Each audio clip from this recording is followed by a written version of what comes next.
ನಮ್ದೆಲ್ಲ ಕೆಲಸ ಮುಗ್ದಿದೆ. ಜಸ್ಟ್ ಇವಾಗ ನಮ್ದೊಂದು ಗ್ಯಾರೇಜ್ ಇದೆ. ನಾವು ಯಾವುದೇ ಒಂದು ಕಾರ್ಗಳನ್ನ ಪರ್ಚೇಸ್ ಮಾಡಿದ್ರು, ಲೈಕ್ ಒಂದು 5 lakhs to 15, 20 lakhs, 25 lakhs, 30 lakhs ಈ ತರ ಬಜೆಟ್ ಯಾವುದೇ ಒಂದು ವೆಹಿಕಲ್ಗಳು ನಾವು ಪರ್ಚೇಸ್ ಮಾಡಿದ್ರು, ಏನಾದ್ರು ಮೆಕ್ಯಾನಿಕಲ್ ಕೆಲಸಗಳಿದ್ರೆ ನಮ್ದಿಲ್ಲಿ ಜೈಮಾಲ್ ಹತ್ರ ಒಂದು ಗ್ಯಾರೇಜ್ ಇದೆ. ಜೈಮಾಲ್ ಏರ್ಟೆಲ್ ಆಫೀಸ್ ಹತ್ರ. ನೋಡ್ಲಿಕ್ಕೆ ಚೆನ್ನಾಗಿಲ್ಲ ನೋಡಿ, ಫುಲ್ ಕಾಡ್ ತರ ಬೆಳೆದಿದೆ. ಬಟ್ ಇಲ್ಲಿ ಮಾಡುವಂತ ಕೆಲಸಗಳಿದೆಯಲ್ಲ, ತುಂಬ ಚೆನ್ನಾಗಿ ಕೆಲಸಗಳನ್ನು ಮಾಡ್ತಾರೆ. ನಮ್ಮವರೇ ಟೆಕ್ನಿಷಿಯನ್ ಅವರು ಇದ್ದಾರೆ. ಇಲ್ಲಿ ನೋಡಿ, ಈ ಥರ ಬರುತ್ತೆ ಗ್ಯಾರೇಜ್ಗಳೆಲ್ಲ.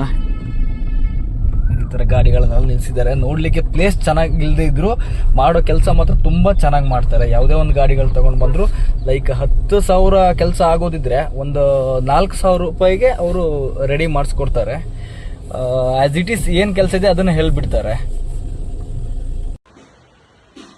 ಇವಾಗ ನಮ್ದೆಲ್ಲ ಕೆಲಸ ಮುಗೀತು, ಬೆಳಗ್ಗೆ ಹೋಗಿದ್ವಿ. ಇವಾಗ ಜಸ್ಟ್ ನಮ್ದು ಗ್ಯಾರೇಜ್ ರೀಚ್ ಆಗಿದ್ವಿ. ಈ ಗ್ಯಾರೇಜ್ ಬಂದು ಜೈಮಾಲ್ ಇರುವಂಥದ್ದು, ನಂದಿದುರ್ಗ ರೋಡಲ್ಲಿ ಏರ್ಟೆಲ್ ಆಫೀಸ್ ಬರುತ್ತೆ. ಈ ಗ್ಯಾರೇಜ್ ಏನಕ್ಕೆ ನಾನು ತೋರಿಸ್ತಾ ಇದ್ದೆ ಅಂತ ಹೇಳಿದ್ರೆ, ಎಷ್ಟೋ ಜನಗಳು ಸೆಕೆಂಡ್ ಹ್ಯಾಂಡ್ ಕಾರ್ ತಗೊಂಡಿರ್ತಾರೆ. ಆ ಕಾರ್ ತಗೊಂಡಾಗ ಏನಾದ್ರು ಒಂದು ಐಟಮ್ಗಳು ಹಾಳಾಗಿರ್ತದೆ, ಯಾವುದೋ ಗ್ಯಾರೇಜ್ ಅಲ್ಲಿ ಹೋಗ್ಬಿಟ್ಟು ಗಾಡಿಗಳು ಇಡ್ತಾರೆ. ಅಟ್ಲೀಸ್ಟ್ ಒಂದು ಎಕ್ಸಾಂಪಲ್, ಒಂದು ಬ್ರೇಕ್ ಪ್ಯಾಡ್ ಹೋಗಿರ್ತದೆ, ಆ ಗ್ಯಾರೇಜ್ ಅಲ್ಲಿ ಆ ಗಾಡಿ ಇಟ್ಟಾಗ ಅವ್ರು 1 day ಬೇಕಪ್ಪ, 5,000 ಬಿಲ್ ಆಗುತ್ತೆ, 10,000 ಬಿಲ್ ಆಗುತ್ತೆ ಅಂತ ಹೇಳ್ತಾರೆ. ಇವ್ರು ಏನ್ ಮಾಡ್ತಾರೆ, ಗಾಡಿಗಳನ್ನ ಇಟ್ಟೋಗ್ತಾರೆ. ಬ್ರೇಕ್ ಪ್ಯಾಡ್ ಹೋಗಿದೆ, ಕ್ಲಿಕ್ ಪ್ಯಾಡ್ ಹೋಗಿದೆ, ಏನು ಗೊತ್ತಿರೋದಿಲ್ಲ ಜನಗಳಿಗೆ. ಪಾಪ ನಂಬ್ತಾರೆ, ಅವ್ನು ಏನ್ ಚೇಂಜ್ ಮಾಡಿದಂತ ಅವ್ರಿಗೆ ಗೊತ್ತಿರೋದಿಲ್ಲ ಪಾಪ ಕಸ್ಟಮರ್ಗೆ. ಸೊ ಆ ತರದವ್ರು ತುಂಬಾ ಜನ ಮೋಸ ಹೋಗ್ತಾರೆ ಗ್ಯಾರೇಜ್ ಅಲ್ಲಿ ಗಾಡಿಗಳು ಇಟ್ಬಿಟ್ಟು. ಸೊ ಆ ತರದವ್ರು ಯಾರಾದ್ರೂ ಇದ್ರೆ, ಅಥವಾ ನಿಮ್ಗೆ ಒಳ್ಳೆ ಗ್ಯಾರೇಜ್ ಬೇಕು, ಮತ್ತೆ ಏನಾದ್ರು ಒಂದು ಫ್ಯಾಕ್ಟ್ ಅಂದ್ರೆ ಏನೇ ಒಂದು ಗಾಡಿ ಐಟಮ್ ಹಾಳಾಗಿದ್ದಿದ್ರು, ಇವ್ರ ಫ್ಯಾಕ್ಟ್ ಆಗಿ ಇಂಥ ಐಟಮ್ ಹೋಗಿದೆ, ಇಷ್ಟಿಷ್ಟು ಖರ್ಚಾಗುತ್ತೆ, ಅಥವಾ ನೀವೇ ಐಟಮ್ ತಂದು ಕೊಡ್ಬೋದು, ಇವ್ರು ಲೇಬರ್ ವರ್ಕ್ ಕೂಡ ಮಾಡಿಕೊಡ್ತಾರೆ.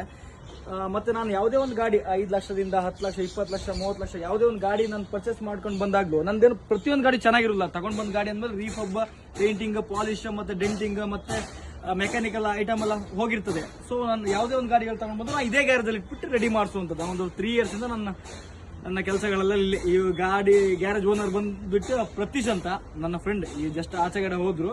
ಬಟ್ ಯಾರಾದ್ರೂ ಮೆಕ್ಯಾನಿಕಲ್ ಕಡಿಮೆ ಪ್ರೈಸ್ಗೆ ಆಗ್ಬೇಕು, ರೆಡಿ ಮಾಡ್ಬೇಕು, ಗಾಡಿ ಇಂಜಿನ್ ಫಾಲ್ಟ್ ಬಂದಿದ್ರೆ, ಏನಾದ್ರು ಇದ್ರೆ ನಮ್ದು ಈ ಗ್ಯಾರೇಜ್ ಬಂದು ಗಾಡಿಗಳನ್ನ ಇಡ್ಬೋದು. ಯಾವುದೇ ಗಾಡಿ ಇನ್ಕ್ಲೂಡ್ ಬೆನ್ಸ್ ತನಕ ನೀವು ಈ ಗ್ಯಾರೇಜ್ ಅಲ್ಲಿ ತಂದು ಇಡ್ಬೋದು. ಜಾಗ ನೋಡಿ, ಈ ಜಾಗ ತೋರಿಸು, ಜಾಗ ಫುಲ್ ಒಳ್ಳೆ ಕಾರ್ ತರ ಇದೆ, ಸೇಮ್ ನಮ್ಮ ಕುಂದಾಪುರ ಕೊಲ್ಲೂರು ಹಾಡಿ ತರ ಇದೆ.